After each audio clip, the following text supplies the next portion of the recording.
प्यारे विद्यार्थियों, तीसरे अध्याय में हम लोग स्मृति के अंतर्गत पढ़ रहे हैं, जिसमें आप लोग पढ़ चुके हैं स्मृति का कॉन्सेप्ट क्या होता है। यानी कि विशेष समयावधि के लिए जब सूचनाओं को संपोषित करके हम रखते हैं तो उसे स्मृति कहते हैं।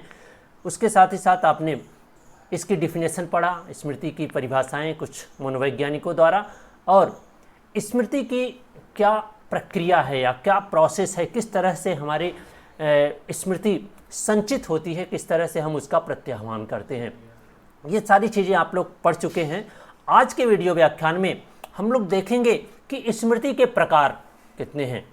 तो स्मृति के प्रकार के अंतर्गत चूँकि अनेक मनोवैज्ञानिकों ने जो स्मृति को परिभाषित करने के लिए या स्मृति के कॉन्सेप्ट को स्पष्ट करने के लिए जो सिद्धांत दिए, उस सिद्धांत के अनुसार अलग अलग प्रकार बताए हैं, लेकिन एटकिंसन तथा शिफ्रिन ने जो प्रकार बतलाया है वह 3 प्रकार के हैं, जिसे संवेदी स्मृति, अल्पकालिक स्मृति और दीर्घकालिक स्मृति के नाम से जाना जाता है। आपके पाठ्यक्रम में स्मृति के इन्हीं तीनों प्रकारों के बारे में अध्ययन करना है।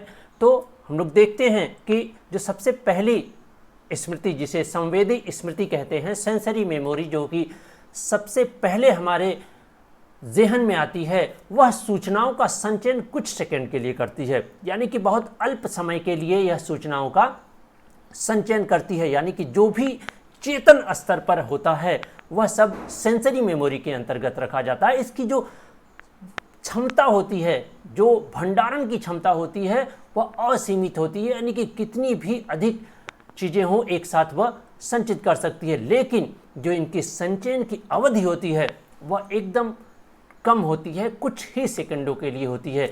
और सूचनाओं का इसमें जो सूचनाएं आती हैं वो एकदम मौलिक रूप में होती हैं। यानी कि जो रियल में हमें दिख रहा है उसी रूप में सूचनाएं संचित होती हैं। कहाँ? सेंसरी मेमोरी में। चूँकि इसे सेंसरी रजिस्टर भी कहा जाता है, क्योंकि सबसे पहले सूचनाओं का जो रूबरू होता है, जो सूचनाओं का रजिस्ट्रेशन होता है, वो कहाँ होता है? संवेदी स्मृति में होता है। और एक खास बात इसकी यह भी होती है, जो संवेदी स्मृति है उसकी विशेषता है कि अगर उद्दीपक हमारे सामने से हट भी जाता है तब भी कुछ देर तक उसके चिन्ह हमारे मस्तिष्क में बने रहते हैं। यह संवेदी स्मृति के कारण होता है। वहीं बात करें तो संवेदी जो संचयन होता है उसे संवेदी रजिस्टर के भी नाम से जाना जाता है। इसके 2 प्रकार होते हैं। संवेदी रजिस्टर के 2 प्रकार होते हैं, जिसे आइकॉनिक स्मृति तथा इकोनिक स्मृति, जिसे प्रतिध्वन्यात्मक स्मृति कहते हैं और प्रतिचित्रात्मक स्मृति कहते हैं। यह दोनों स्मृतियां संवेदी स्मृति के प्रकार हैं। और इसमें क्या होता है कि जो चित्र रूप में हमारे, जो यानी कि फिगर रूप में हमारे मस्तिष्क में आता है या हमारे चेतन स्तर पर आता है, वह संवेदी स्मृति में वह प्रतिचित्रात्मक स्मृति कहलाता है। तो आप देख सकते हैं कि प्रतिचित्रात्मक स्मृति, और जो ऑडियो के थ्रू आता है, यानी कि कोई भी सुनने वाली चीज़, वह कहलाती है प्रतिध्वन्यात्मक स्मृति। वहीं हम बात करें तो दूसरे प्रकार की, जिसे अल्पकालिक स्मृति कहते हैं।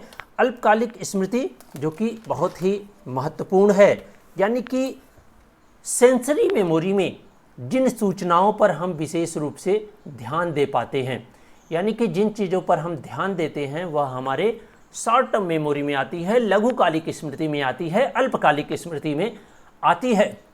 और इसकी कुछ विशेषताएं क्या हैं कि इसकी जो अवधि होती है वो 20 से 30 सेकंड की होती है। मिनिमम जो अवधि होती है इसकी 20 से 30 सेकंड होती है। अलग बात है कि इसकी जो अवधि होती है इसको बढ़ाया जाता है किसके द्वारा? रिहर्सल के द्वारा, अभ्यास के द्वारा। अगर हम किसी भी कॉन्सेप्ट का या किसी भी विषय वस्तु का अगर हम बार बार रिहर्सल करते हैं तो उसकी अवधि को हम बढ़ा सकते हैं अल्पकालिक स्मृति में, या अगर हम उसका संपोषित रिहर्सल करते हैं तो वह फिर दीर्घकालिक स्मृति में जाकर अस्थायी हो जाती है। वहीं दूसरी अगर आप विशेषता इसकी देखें अल्पकालिक स्मृति की, तो प्रवेश पाने वाली जो सूचनाएं होती हैं वो काफ़ी कमज़ोर प्रवृत्ति की होती हैं।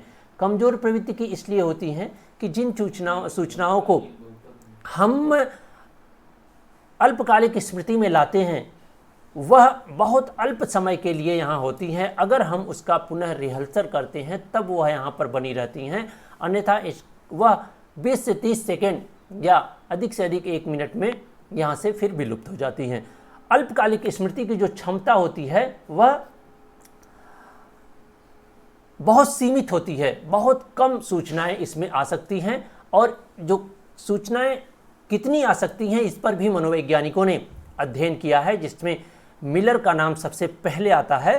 तो मिलर एक मनोवैज्ञानिक थे, इन्होंने दावा किया कि जो हमारी अल्पकालिक स्मृति है उसमें 7 ± 2 सूचनाएं ही संचित हो सकती हैं। इसका मतलब ये होता है कि 7 से कम, 2 कम या 7 से 2 अधिक सूचनाएं ही हमारे मस्तिष्क में, हमारी अल्पकालिक स्मृति में संचयन हो सकती है।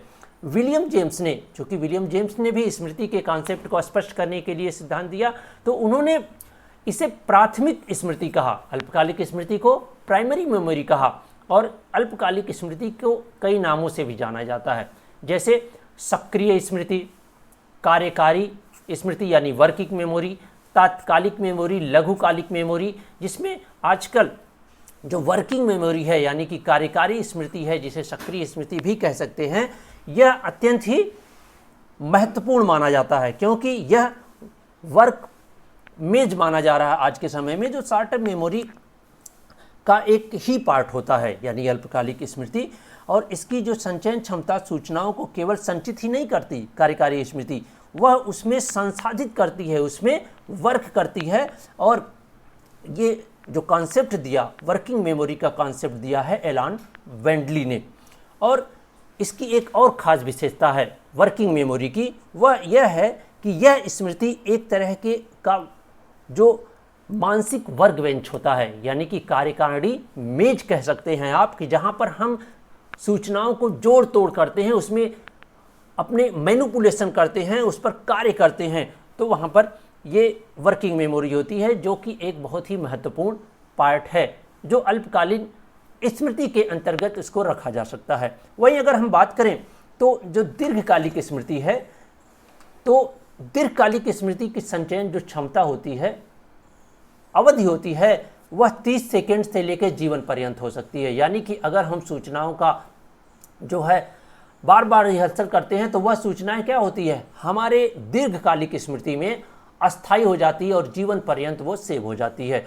वहीं अगर बात करें तो यह जो स्मृति होती है दीर्घकालिक स्मृति, वह अस्थायी स्मृति होती है, यानी कि लॉन्ग टर्म मेमोरी में जो सूचनाएं संचित हो जाती हैं या जो चली जाती हैं वह अस्थायी हो जाती हैं, उसे हम जब चाहें तब रिकॉल कर सकते हैं। विलियम जेम्स ने इस स्मृति को यानी लॉन्ग टर्म मेमोरी को क्या कहा, सेकेंडरी मेमोरी कहा या गौण मेमोरी कहा। और इसे ही, चूँकि इसको भी कई नामों से जानते हैं, असक्रिय स्मृति के भी नाम से जानते हैं, यानी इनएक्टिव मेमोरी के नाम से भी जाने जाते हैं। क्यों कि जो सूचनाएं लॉन्ग टर्म मेमोरी में चली जाती हैं, उन सूचनाएं एक्टिव नहीं होती हैं। जब तक कि हमें वैसी विशेष परिस्थिति न हो तब तक हम उसका रिकॉल या प्रत्याह्वान नहीं करते हैं। तो हमें उम्मीद है कि आपको स्मृति के प्रकार, sensory memory, short term memory और लॉन्ग टर्म मेमोरी के कॉन्सेप्ट समझ में आए होंगे, साथ ही साथ उसकी विशेषताएं आप समझ पाए होंगे। तो मिलते हैं अगले वीडियो व्याख्यान में किसी नए टॉपिक के साथ। तो आप घर पे रहें, सुरक्षित रहें और अपने अध्ययन को निरंतर बनाए रखें।